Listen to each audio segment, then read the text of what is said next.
नमस्कार, आपण पाहत आहात एसके न्यूज। कराडच्या स्टँड परिसरातील अतिक्रमणात असणारी खोकी, हातगाडे व टपऱ्या नगरपालिकेने हटवल्या आहेत। पालकमंत्री शंभूराज देसाई यांना याबद्दल निवेदन देण्यात आले होते, त्यामुळे ही अतिक्रमणे हटवण्यात आली अशी चर्चा आहे।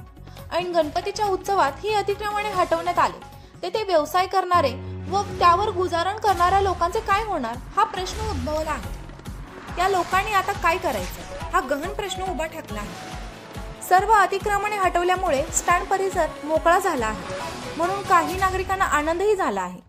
नाहीतर तेथील काही व्यावसायिकांची मुजोरी सामान्य लोकांना वेडीच धरत होती।